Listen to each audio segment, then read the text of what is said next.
Okay, great. And when we get to the question and answers, I'm also going to ask you to tell people like how to ask questions or how to indicate that they want to be unmuted and all that. Okay?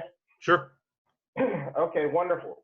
So as a matter of introduction, as all of you know, we are in mourning for the fact that last week we were not able to participate in Whiskey Week. Yeah. Almost everybody on this call has been with me at World of Whiskeys many, many times. And last week we were also supposed to meet Lou. Several of us were planning to go to Fountainhead to meet Lou for his book signing tour. I'm holding up the book right now, Whiskey Masterclass. And Lou, I met him with Michael Nolan at an Aberlour tasting at Binny's, okay, back in the fall, and it was wonderful. He and I have gotten to become friends over Facebook since then. And I suggested to him that we do something in honor of Whiskey Week and in honor of the fact that we're all stuck. So Lou graciously said yes. And I'm now going to ask Lou a few questions. So the first question is, Lou, you already told a few of us this, but can you tell us what you're drinking now and why? Sure. I've got a Chicago Distilling Rauch American Single Malt because, as you said, I was supposed to be in Chicago last week, and last Monday afternoon, I was supposed to be doing an industry event at Chicago Distilling, talking about, there was actually a section that I wrote that didn't make it in the book because of word count. We just ran out of room. There was a section on whiskeys made directly from craft beer. And Chicago Distilling does a series of those. And they had actually sent me 4 200 milliliter samples ahead of time to familiarize myself with it. And I thought that was a good time to break one out. So the one I'm tasting is the Rauch, and it's fairly kind of sharp in the nose, a sharp smokiness, but then when I actually get it on the palate, it's almost like a smoked chocolate. It's really kind of nice. Nice. Very nice. I mean, clearly young, but also clearly got potential. Nice. So I'm drinking Heaven Hill. Yes. Bottled in bond, and you know, I'm drinking it for a number of reasons. First, it's great stuff, really great stuff. But I'm also drinking it in honor of a staff person at Binny's who many of us knew, who passed away recently, suddenly. His name was Cal, and Cal was at the Binny's Lakeview store, and he just was one of those guys whom everybody got to know, and he loved his whiskey. And the last time I was there, a few weeks ago when I saw Cal, he and I were chatting, and I asked him about bottled in bond whiskeys, okay, bottled in bond bourbons, and how it's becoming a new standard with bourbon. And he said, I have a really good one in back that we don't keep on the shelf. So would you like to have it? And I said, yes. And he brought it out, and this is the last bottle that I got from Cal, so it has a little bit of a place in my heart. Okay, nice. It's wonderful stuff, and I find that it pairs very well with dark chocolate. I find that dark chocolates and bourbons go very well together, and I find it's just a great taste.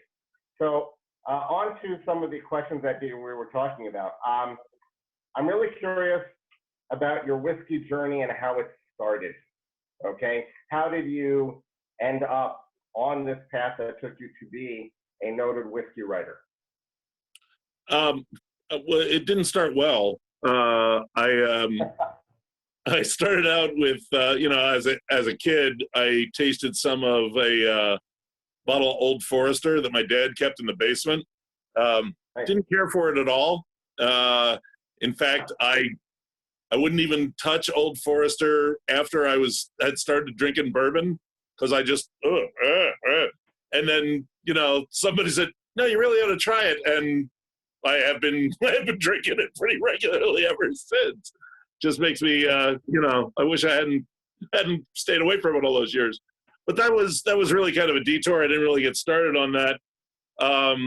had a couple experiences with whiskey, late high school, college. And then my uncle, I went to grad school at Carnegie Mellon in Pittsburgh. It was about 5 hours from home. And my uncle, I still not really sure why, started sending me a bottle of Glenlivet 12 every month. Just Nice. out of the blue. It would show up in my mail. And a bottle of Glenlivet 12 was $20 back then. And I had to admit, the first couple of times, I was like, wow, bottle of whiskey. And I would go out to clubs with it stuck in a jacket pocket and get a bottle of ginger ale and mix it. I learned. But then it really got going when I started writing about beer. That was really the first stuff I wrote about, and started writing for what was then Malt Advocate. Unfortunately, right about the time that the craft breweries kind of flatlined in the mid-'90s, and John Hansel made the decision that we were going to, because we weren't getting any ads for beer. He had a sizable whiskey collection already and knew a lot of the people. He went over to Scotland, he went to Kentucky, he visited these places, most of them before they even had visitor center. And he decided, there is no whiskey magazine. We're going to make it a whiskey magazine. And if you want to keep writing, you're going to have to learn to drink whiskey. And we're like, okay. And, that's really how it started. First I had to learn to drink whiskey, which I described in the book plug here in my first book, Tasting Whiskey. You just have to drink it every day. And for about 3 weeks, I drank whiskey every day, and it was painful. It just felt like getting hit in the mouth, and fire and pain. And then about 3 weeks into it, I got out a little bit of Dalmore 12. And here we go again. And I tasted fudge and got some orange. I'm like, oh my God, it's working. And things progressed from there. Nice. It's funny, when I was in college, one of my friends had a jug of J&B in his room, and for me, I just started drinking it, and it was like. You froze up on me. Kept drinking it, and then, okay, I'm sorry. So I was drinking the J&B, and it was like drinking turpentine. Okay, but it was college. It was college, so I kept drinking it. And then I did a favor once to an acquaintance. I did a favor for an acquaintance. I didn't know him that well. He was from Edinburgh. And after I did him the favor, he brought me my first bottle of Macallan. Oh, wow. Okay. Yeah, and this was back in 1986. Okay, 1986. I had my first bottle of Macallan, and I realized it did not have to taste like sandpaper going down. Yeah. And I learned a lot from there. It was an interesting aha moment. Okay, and it was one of those moments that told me that they're different things. And then I had some Lefroy and realized, it doesn't all taste like Macallan. Because as we all know, and then that's when I realized there are many different kinds. And it really has been a wonderful journey to learn since then. So one question I have that I'd like to ask you, since we are here now, and we were supposed to be at a book signing with you last week. Can you tell us a little bit about your new book? And I read a review about it today. I only got my copy yesterday, so I couldn't read it today. I don't know if you saw, Jeff Schwartz wrote a review of it. Okay, so I read the review. I haven't read the book yet. Can you tell us a little bit about the book? Sure. The first book I did, Tasting Whiskey, came out about 5 years ago, and it was kind of like a survey course in whiskey. I covered everything from history to how it's made to making cocktails, collecting, food pairing, all kinds of stuff. And I wanted to do kind of like a 200 level course after the survey course. So Whiskey Masterclass, not my title, by the way. That was the editor that came up with that. I thought it was a little bit presumptuous, but Whiskey Masterclass takes the whole production process from grain selection to bottling and even beyond, and breaks it down. So what I wanted to look at was every place in that process where flavor and aroma were either created or taken away. So, you know, I mean, I'm sure I missed some stuff. I did the best I could. I had a couple of people that whose opinion I value and whose knowledge I respect. Take a look at the book. We packed in everything we could. We'll see. I mean, that's the thing. Whenever you do a book, there's always somebody who's like, hey, you didn't. I'm like, yeah, okay, all right, sorry. Next book. Next book. But that's the thing. I mean, and I run into the same thing. Excuse me. Run into the same thing with magazine articles, website articles. Somebody always say, well, how come you didn't talk about this? I'm like, dude, I only had 800 words to work with. Right. Sometimes you just got to make choices. Like I said, I mean, this stuff was for a section on making whiskey from craft beer that was written and didn't get in the book. There were tasting notes that didn't get in the book. The tasting notes in the book, I didn't really do like an organized session of tasting and rating kind of thing. The tasting notes that are in there are really to illustrate specific portions of the book. I mean, I talked about moonshine, so I actually tasted some moonshine, real moonshine, like illegal stuff. I had a thing about packaging, how packaging does affect the flavor of the whiskey, because a lot of the tasting is up there, not just here. And the tasting note I used to illustrate that was the Enigma, Glenfiddich. God, I can't remember. Is it Glenfiddich or Glenlivet? Yeah, Glenfiddich. The Enigma, because I mean, as far as I know, the latest one, they still haven't released what the hell it is. I didn't know what it was, and so I was tasting it essentially without packaging. I didn't know what it was. So that's what I tried to do. Interesting. Very good. So a lot of the people who are on this call with us right now are friends who have been to many whiskey tastings with me. And a lot of them have been private whiskey tastings with Brett Pontoni from Bing.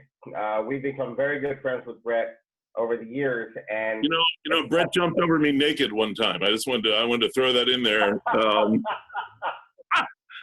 We were at a outdoors pool at the Bourbon Festival one year, and all of a sudden, woo! Yeah, so. Well, we have all learned something tonight. That is awesome. That is great. I love it. And sorry, couldn't help myself. No, that's good. That's good. And it's really funny. Every year when Brett and I are planning our whiskey tasting, he and I always have a challenge to try to find things or a theme that would be new to us, because this year we had our 16th annual tasting. Okay, we're his longest running group, so it's always challenging. But meeting people like Brett, meeting people like you, Paul Vletko from Pew, there are all these great people. Martin Duffy from Glencairn and the former Isaac Malt. Who are some of the characters, the memorable characters that you've met while you've been on this journey? Well, I would be remiss if I didn't say that Martin Duffy is definitely one of them. But wow, well, as far as that goes, Brett too. But I mean, the one of the guy who actually inspired me to write the book, Dr. Bill Lumsden, Glenmorangie and Ardbeg's master blender. I mean, it was something that Bill said that set the book off. The old rule of thumb that 50% of the flavor of the whiskey comes from the barrel, and then he said, well, to me that just means 50% comes from somewhere else.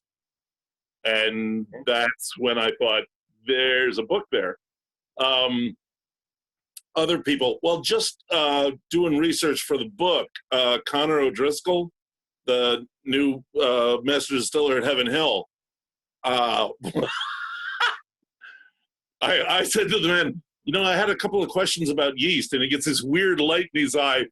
I swear to God, Gil, he brings out a 4-inch binder full of notes on yeast and biochemical pathways, and he says, so how much did you want to get into?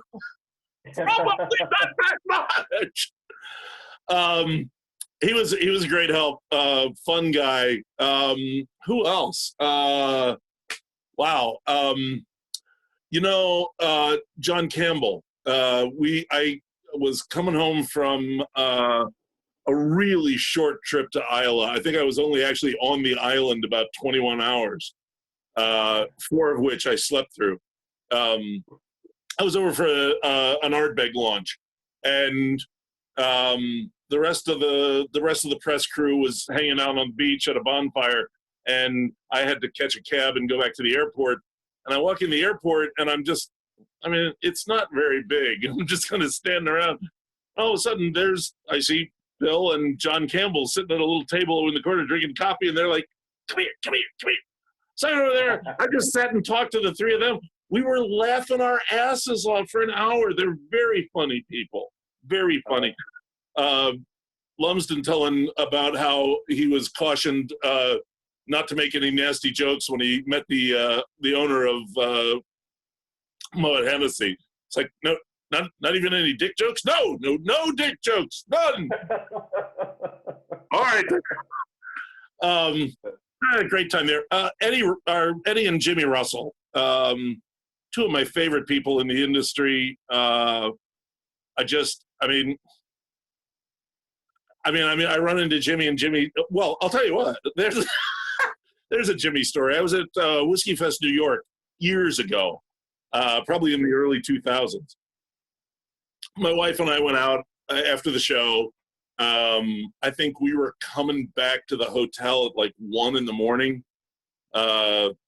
And we're coming back to the hotel at 1 o'clock, and there's Jimmy going out at 1 and waving to us, says, I hope you had a good time. Now you get to sleep. And he's going out into the night in Midtown Manhattan. And I'm like, that dude is 40 years older than me, and he's rocking and rolling.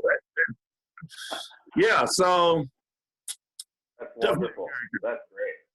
No, that's great. So, you know, I do have a question about your own personal whiskey collection. I mean, obviously people send you bottles.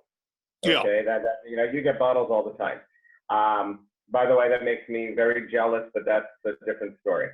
You know, so you gotta keep in mind, it's like I always tell people, if I were a cheese writer, I'd have a fridge full of Velveeta too. You know, I had everything. That's a good point. Yeah. When you decide what you want to buy, now I know that you're limited by the draconian rules in Pennsylvania that they have with the horrible state store system. You would think that, but I'm also 20 minutes from New Jersey, so. Exactly. I know. Remember, I'm from the Philly Burbs myself, and I spent a lot of time. I've spent a lot of time going over the bridge. The question that I have for you, though, is that when you're at a good liquor store, okay, how do you decide what you're going to buy? Is it that you know what you need for your shelf, or are you looking for something special?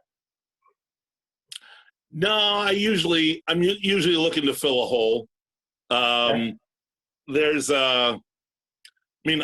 kind of have the luxury of, if it's something new, there's a chance I might get a sample of it anyway. And which is why I always tell people, you know, find a good whiskey bar.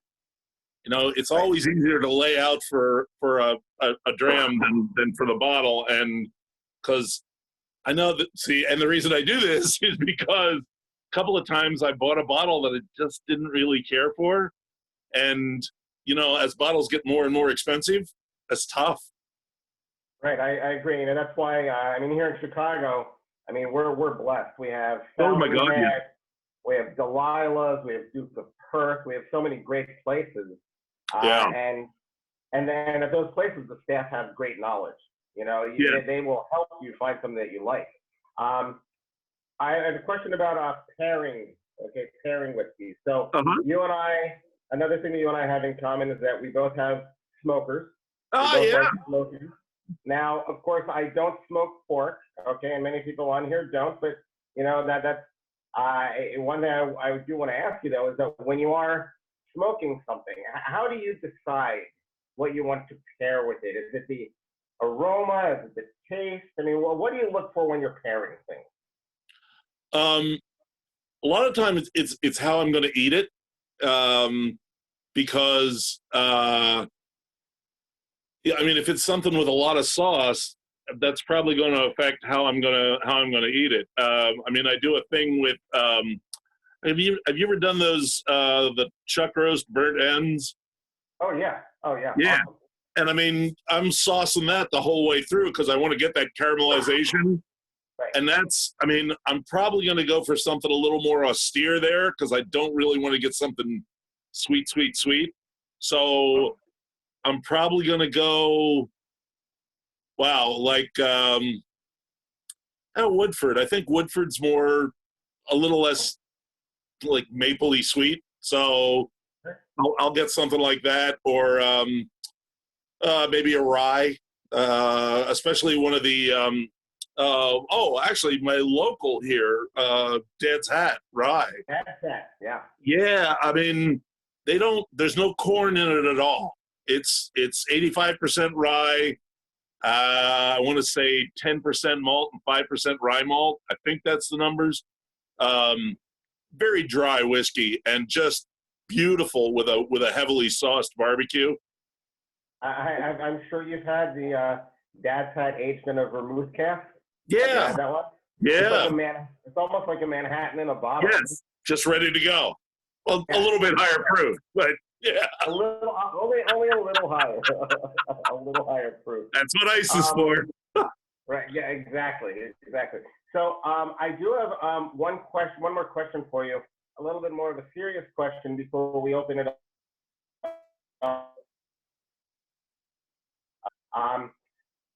Obviously, the reason why we're doing this right now, the way we're doing this, is because of the virus. Okay, sure. We're all staying at home, practicing social distancing. What are you hearing from the bars, the distilleries, the distributors? How are they holding out during this time? The bars are not doing well. I have to be honest. A lot of bars I've talked to, they've laid off everyone but absolutely essential personnel. They're just trying to cut down their spending so they can make it through this. I was just talking to my editor today. I'm working on a piece on this with on the beer side.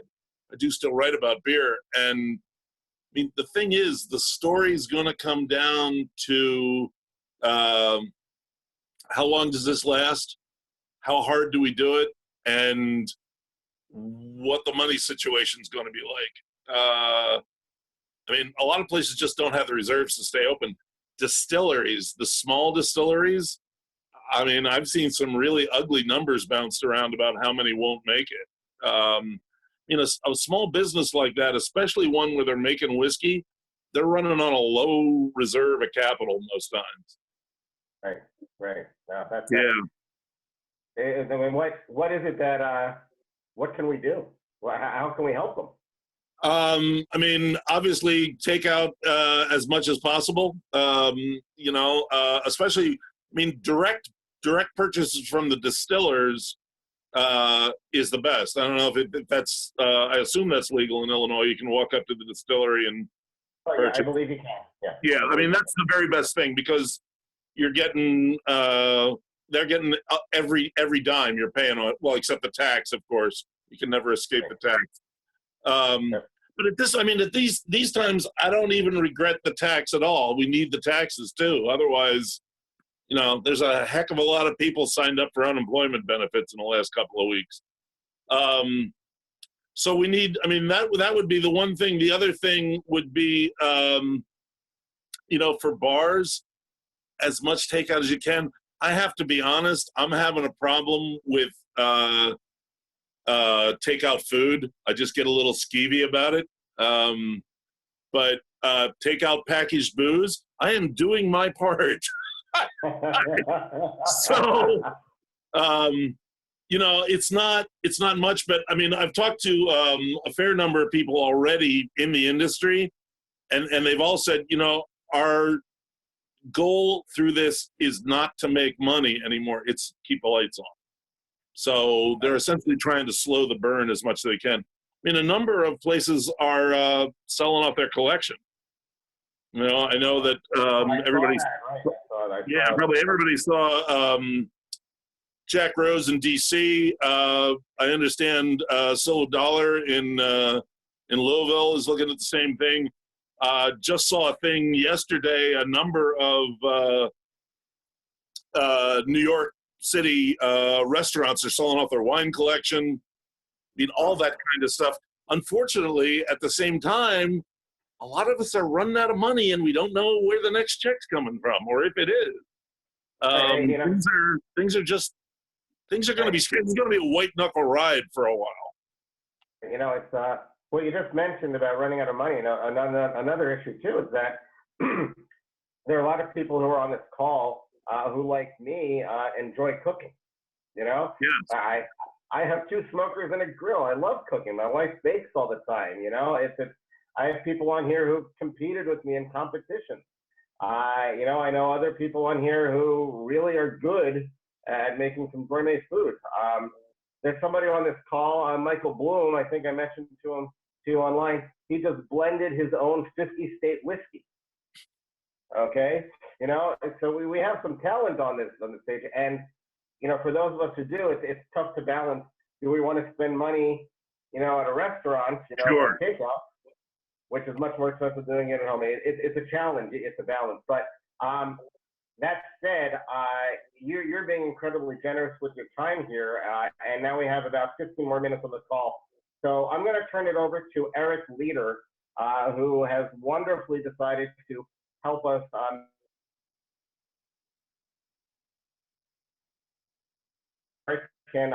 questions and sort of help manage that process. So I'm going to be quiet for now. Thank you, Lou, and I'm going to turn it over to Eric.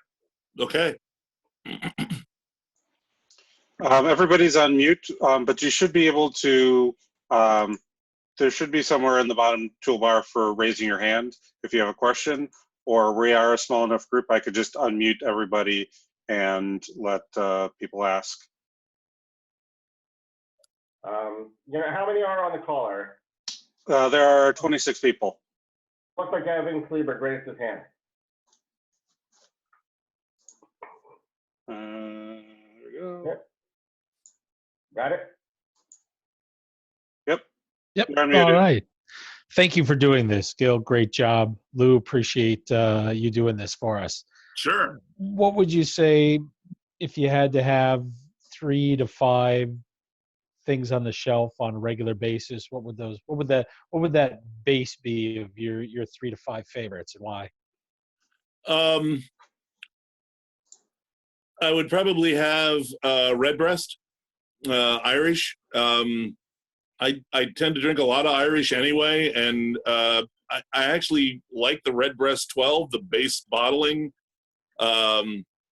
Out of all of them, I think it's probably my favorite. Maybe the 12 cask strength, but really like the regular bottling. I would like to have guilty pleasure time. I would like to have the Weiser's 18-year-old. It's an 18-year-old grain whiskey, and I could drink that sucker all afternoon. It's a nice, easy drink. it's, I don't know, it's like reading a detective novel. I don't have to think much. I just enjoy myself. Bourbon. Wow, so many. I almost always have the Evan Williams single barrel. I buy that stuff in bulk when it comes out. That's one of the few things I'll buy more than one bottle of at a time. Scotch is hard. Scotch is really hard.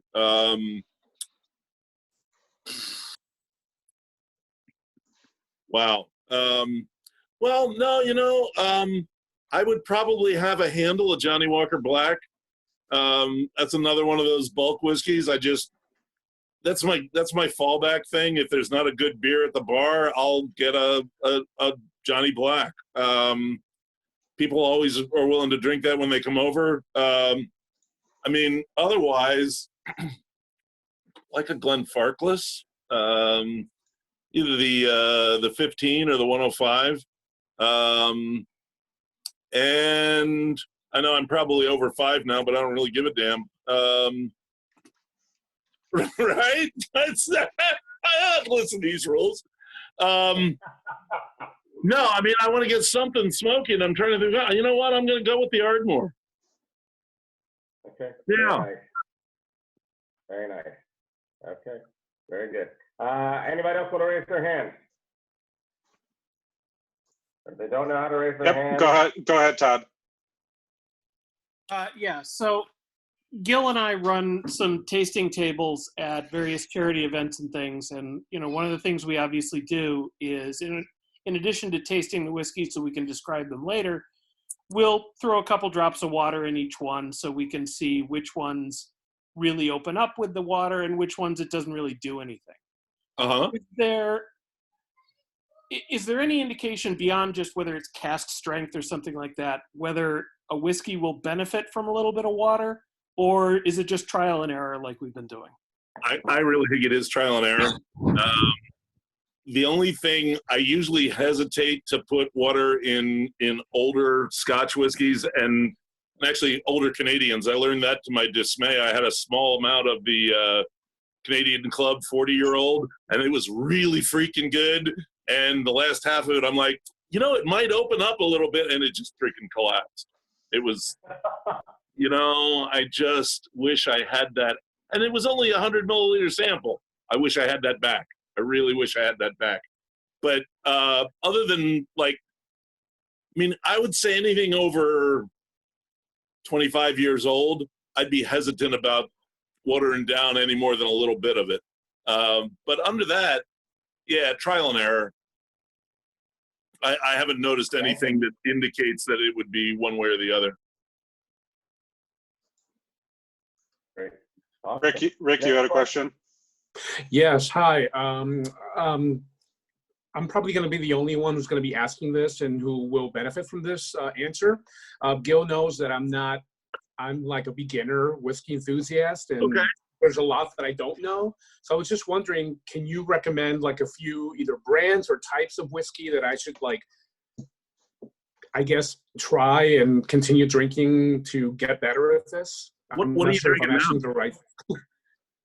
I have Koval, Bourbon, single barrel. Uh-huh. Bourbon whiskey, and I have a bottle of Gentleman Jack, and another Koval rye or millet. I'm not even sure. Okay. All right. No. That's a good place to start. I would, in that same vein, I would definitely pick up, you're gonna want some. I'm gonna steer you to classics, because that's where I go. Okay. So I would say, get that Evan Williams single barrel, or Old Forester 100, Wild Turkey 101. Okay. Yeah, these are all, these are flagship whiskeys, but right. Those three in particular are ones that I don't think get the proper attention from people who appreciate whiskey. they're whiskeys that kind of get shuffled to the side. I drink a lot of all three of those because I think they're really good and they're a great price. They're also a good way to learn what those different areas are. If you're going to do rye, it's a little bit pricey, but the Pikesville, really good rye. You want to find out what rye used to taste like. That honestly, that Dad's Hat that is made near me. I mean, I really like. I picked it as craft whiskey of the year my last year, or next to last year at Whiskey Advocate. Fred Middick loves the stuff. Has me writing an article about it right now. Like I said, 85% rye. I don't think you can go wrong with those two. But then, I think you probably ought to try some Scotch, some Irish. Maybe you want to try something blended first, but you know what? Just jump right in on a single. A lot of people I've talked to, I mean, I love Glenfarclas. I like it a lot. I don't think you can go wrong there. Highland Park. Somebody suggested the Glenfarclas 12. I absolutely agree with that. Absolutely agree.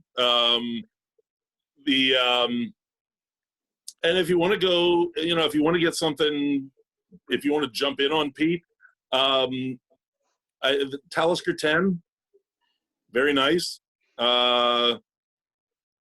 Just try things. I mean, go to a bar. Like you said, Right. don't splash out. I don't even know what to ask for when I go to a bar.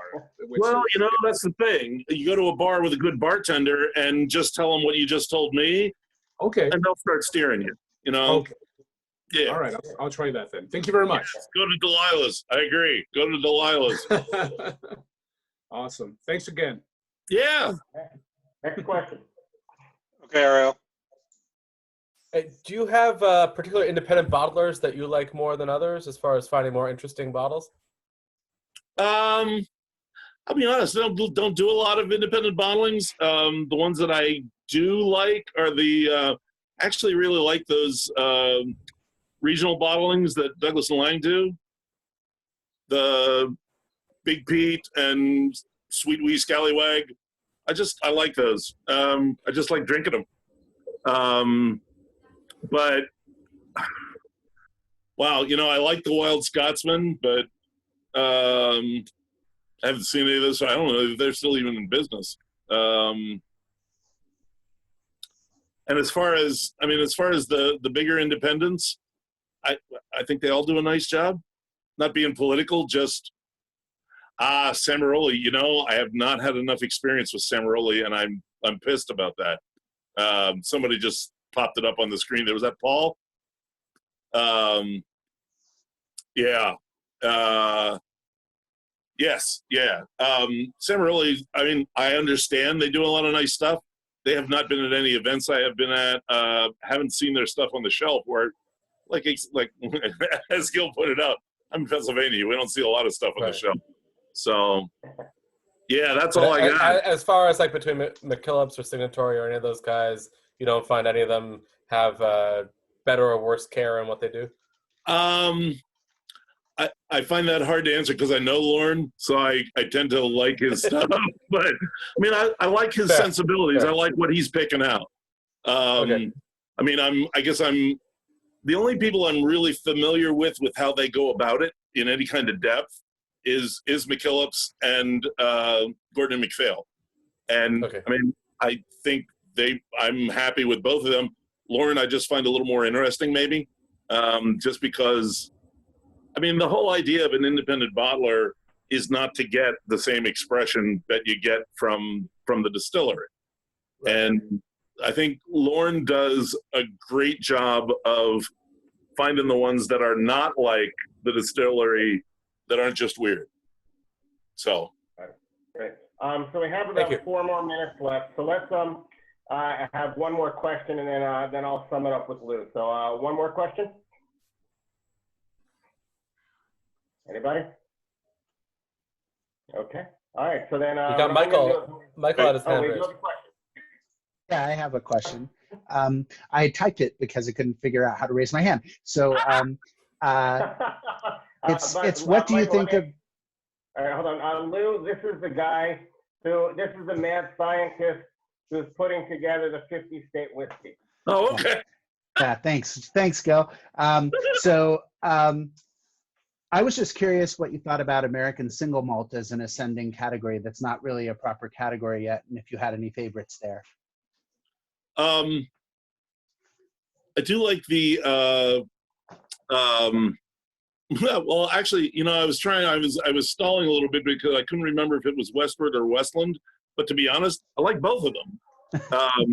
So I'm safe there. I mean, I like the ideas that is behind both of them. They're different ideas, but I like how they're thinking about it, how they're going about it, what they're trying to achieve. I've been out in the warehouses for both of them, and there's some really good stuff coming down the pike, which is great. I question how sustainable a single malt aged in new American oak is. Mm-hmm. And I guess I have kind of a problem with the whole idea of why are we following regulations that were not designed to make the kind of whiskey that you want? Instead of trying to force that to give you what you want,